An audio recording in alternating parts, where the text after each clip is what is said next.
was going through the most. I was studying accounting, school was hard.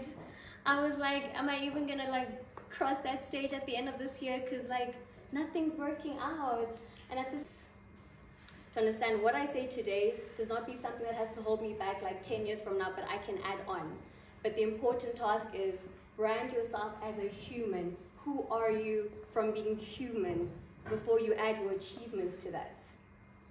And the two words I came up with that like fit perfectly to this day was tightening my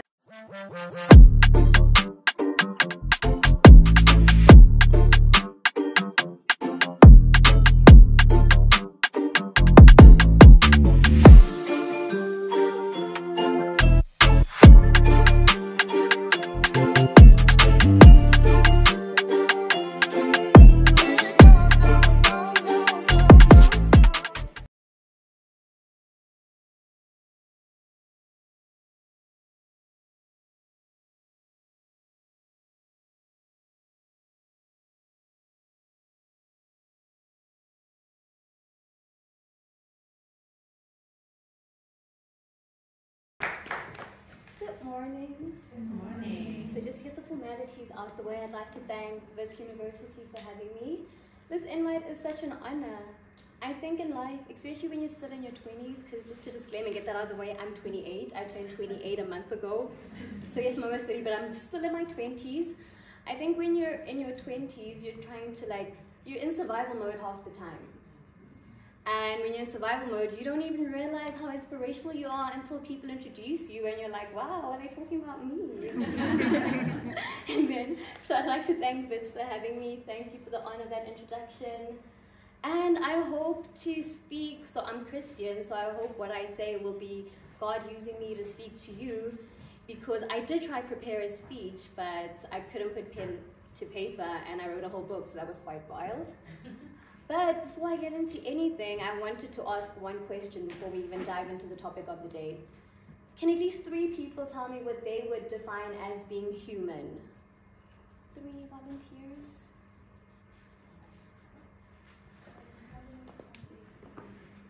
Okay. Having complex feelings, we're not in here. Okay. 2 more, please. Defining being human. Okay, being alive. Having a sense of humanity. Freedom. See, all which are really important things. And to just start off, hi, I'm Rethabile Masobe and I have social media anxiety. So I will be speaking about beyond the screen because that is where I exist mostly in and where I found comfort in. And it was actually quite funny because I was watching Man of Steel a week ago.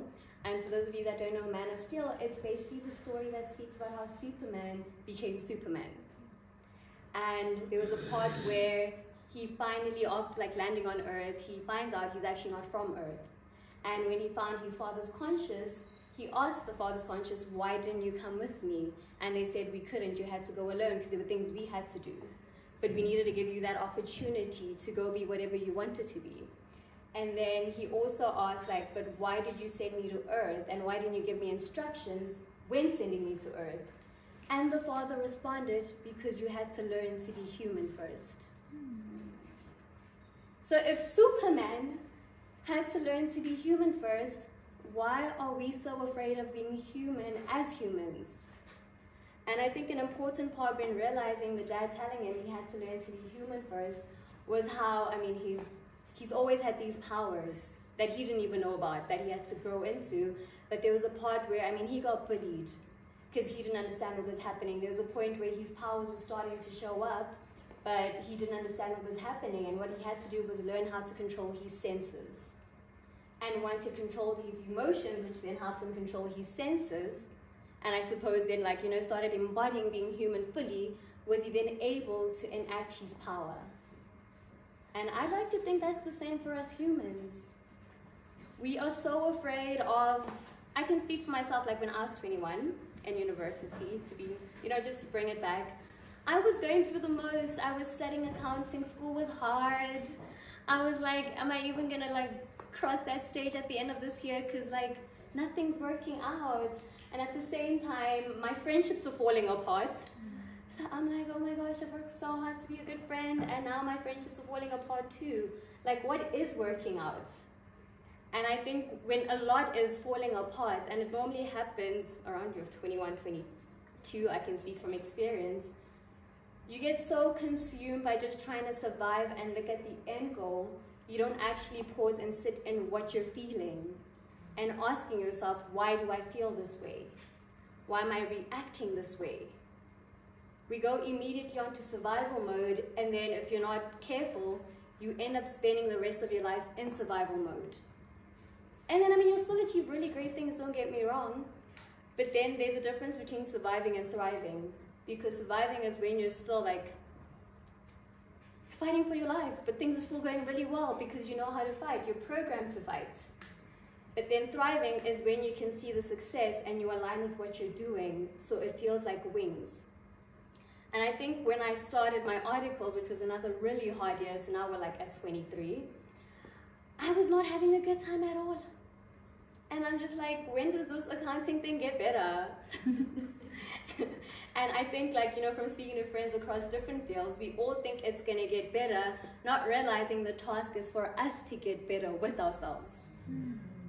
Because there's even a point where I paused towards the end of my first year of articles and realized you're not having a good time because you keep using the same programming in different chapters.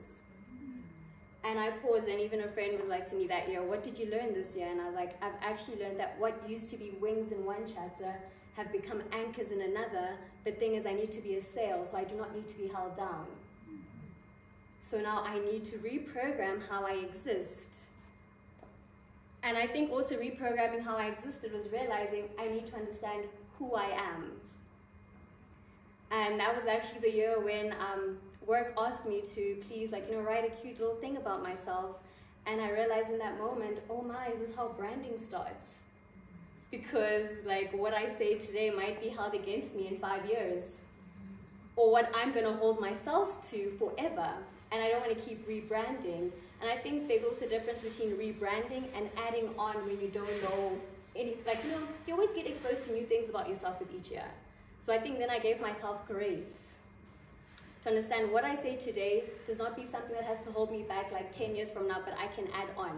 But the important task is brand yourself as a human. Who are you from being human before you add your achievements to that? And the 2 words I came up with that like fit perfectly to this day was titling myself as a generational solutionist. And what that essentially meant when I defined it for myself was everything I do has to be creating some sort of solution with my generation's perspective as, like, you know, the basis, because your strength is your lived experience. And so I guess then that's how, and I was actually writing the book at the same time. I didn't even realize how everything was marrying to each other. And I think just also putting that out there is trust everything you do, even if it doesn't make sense with where you are at that point in time. Things always make sense later. Or like no time is wasted. Even if you go on a detour, it's not wasted. So then that year I was like, yeah, generational solutionist, let's go. And then I thought life was about to get better because I've branded myself, and it only got harder because I gave myself, you know, branding from this bigger purpose. But I sat down with God and he's like, no, but who are you? What do you value? And I remember, you know, going back to someone who's like a whole powerhouse of a CEO right now, when she was speaking at my res those many years ago, she said something really important of how success needs to be linked to what you value. And I think as much as I was in a big 4 firm, you know, I'm done with undergrad, I've got my CTA, like, I just have 1 more board exam to go, like, you know, according to the world, I was doing great, but I was so miserable. And I think it's because I did not actually sit down and be like, what do you value? Because once you understand what you value, you'll understand who are the more inherent parts of you. And I think it was at that point where I realized I really value being kind. I really value society and, like, you know, even those little interpersonal things where I can make a difference in one person's life. Like, yes, it's great to dream big and be like, I want to be superwoman and help the whole world, but it's okay helping one person's world. So then, and I'd also kind of gotten really detached from the world, because when you do articles, all you do is work. So then I realized, oh, you're miserable because also inherent part of you is not being nurtured with what you're doing right now. But then also, because life is life, you kind of need to soldier on through certain seasons before God can unlock the next parts of you in the next season. So I had to like just be conscious that moment, like you need to have more of a rounded life. You don't want to just be known as like, you know, a chartered accountant, because once again, a chartered accountant is just a title. So what am I going to do once I get that title? And I also saw a lot of my seniors, once they got to chartered accountancy, you know, once they got that CASA, they went through like a quarter life crisis. Because the goal was to get a title, but they didn't think of, but what does this title mean for me? How does it add to my life? And I think that's with every single degree we go through. Like, how would I like it to add on to my life? Because I think we don't give ourselves credit to how we can actually drive certain aspects of our life, waiting for like, you know, waiting to be told this is the next step and thinking that's the only step you can take. I mean, as soon as I qualified,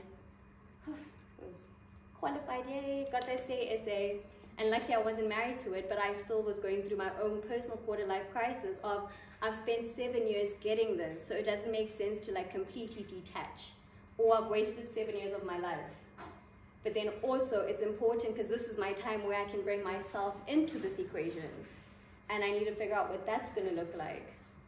And just to come back to the whole thing of being human, I don't think we understand the power of our humanity and of ourselves and our being. Because straight out of articles, the global office actually took me. I was supposed to move to Germany, didn't work out, drama. But I guess then a detour once again, because I'm like, what do you mean every chartered accountant's going overseas? They all are in London. I was just supposed to go to Germany and learn a whole new language. Why didn't that work out for me? But as soon as that fell apart, I got a call from an email from the global office being asked, would you mind coming to work with us because you have something we need in our team? And that was based on me as a person and not me as a professional. The professional aspect was just a nice add-on. And I think even this morning when I was speaking to Elisa, when she was like, you're a chartered accountant, why don't we have CASA by your name? And I was like, no, I don't mind actually, because I've somehow programmed myself not to marry to any of my achievements. And not in a sense of what I've done is not important, but of a sense of understanding when a certain achievement is achieved, there's something next to do. And a lot of the times when you're married to what you've achieved, it becomes a crutch. And crutches actually slow you down. And crutches actually require strength from elsewhere for you to keep going. So you might think they're making your life easier, but you actually don't need the crutch. You know, you can add it on the display and be like, check, that's done, but you need to pause with yourself and be like, what am I doing next? And sometimes you don't even have to worry how that puzzle piece comes into the equation. It somehow does. So then, cool, work for the global office and still trying to figure out my career, because I'm like, well, my plan was to be in Germany for 2 years. So what am I going to do with this year despite having my cute little gig? And that was actually the year when someone was like to me, actually, where's that book you were writing? And I was like, oh yes, I was writing a book. Let's go fetch it, actually. So then I literally, oh, and also point, like, you know, case study to also not, someone told me I tend to ignore my youth. I don't give my youth as much credit as I should. I wrote the book when I was 22, going on to 23, because I'm born in the middle of the year, so. But, and then I was like, because I literally picked the book up as is, and all that was done was grammar was edited. Nothing else was changed. Meaning what I said at 22 and what was written down continue to hold to this point in time. Meaning everything you do and feel is actually really credible, and you need to give yourself credit for how you feel at that point, and to never look back and be like, oh my gosh, like, I guess once again we come back to grace. We don't give ourselves grace because once we know a little better, we completely want to remove what we knew then, thinking it wasn't important. Meaning it was important for that point in time because that's how much you could have carried and how it could have been packaged for you to receive. So then later that year, I just put the book together, figure out how to, oh you see, and that's where being a chartered accountant came in handy. I understood business. So I essentially figured out the whole supply chain, got an editor, okay, quite a few editors including myself, and put the book together and had like a whole surprise launch with my friends. And everyone was like, what time did you write this, ma'am? Because we were all fighting for our lives doing articles. And I think it was in that moment where I was like, we really do ignore certain things we do if they don't align with the path we're on. And I think it was from that moment where I fully gave myself grace in terms of how to exist, because a year after that, I took a career break. Going from the global office to essentially an unemployed creative. And it was the best time of my life, because I had to completely pause everything.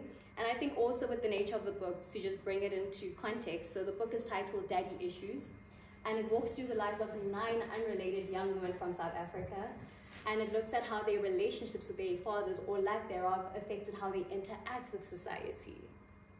So I think also with that whole book and the process, because all the stories are actually based on a true story, was realizing how much we actually carry from a young age, and how many of our decisions are actually inherent on like what we experienced. That is our basis. Because after having the conversations with all those women, they actually all paused and realized, wait a minute, this is not the life I want for myself. And I was like, the fact is, if we didn't have this forced pause because I'm writing a book, when were we all actually going to pause and realize how our upbringings affected who we are today, and how we kind of use that as a case study as to who we can be? And I think in my pause, since I'm also one of the 9 characters, I paused and I was like, you know, there was a lot of good and bad that always coexist, so it's okay. But I now had to ask myself, with everything you know now, plus with your achievements, who are you going to be? Who do you want to be? And I was listening to a psychologist literally ask the most important question, which is probably what led to my career break like 2 years later, which was, if you had to give 80-year-old you a report on how your life's going, would you be happy with the report you give? And I was like 25 at that point, so I was like, oh my gosh, another quarter year, I'm like, how many quarter year crises does one go through in their 20s? And I think I realized in that moment, the only reason I wouldn't be happy with the report I gave, despite having achievements people dream of, is because I did not put myself into that equation and my inherent talents. And the fact when even someone was like, how did you write a whole book when you barely had time? I was like, oh my gosh, I didn't even realize I'm actually probably a writer at heart. But because I took a path that was away from what I was studying, I didn't even realize to marry talents that don't have to do with what I'm doing with the rest of my life. And I do truly believe that God doesn't give us talents to waste. And they won't all be needed at that point in time, but a time will come when they do manifest into reality and coexist. I mean, even right now, I'm fighting for my life. Try being an author, try being a chartered accountant, try having a job where you're not even allowed to say what you do, because it's that top secret.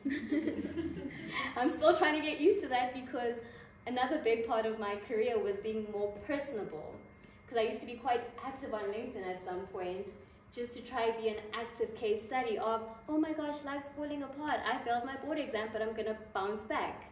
Because I'm like, there's this part where we miss when we're, especially in our early 20s, where you see someone who's great, phenomenal, in their 40s plus, but then what happens in these 20s I need to navigate? How do I pick myself up from failing for the first time, being my first board exam, and being completely unbothered? Because that is not healthy, and that was me.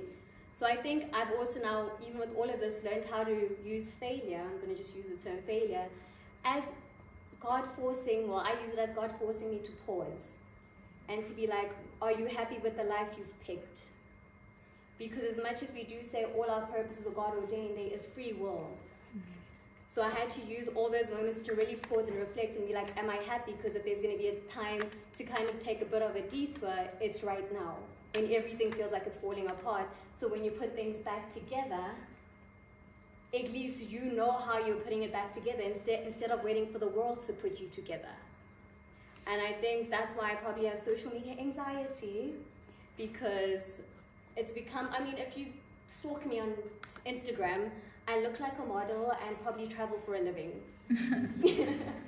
If you stalk my LinkedIn, you'll see the CASA and look like I have a serious corporate life, which is also true. I mean, I guess both sides are kind of true. But in both, there's still a core part of me that's missing, and I've been very conscious of keeping to real life.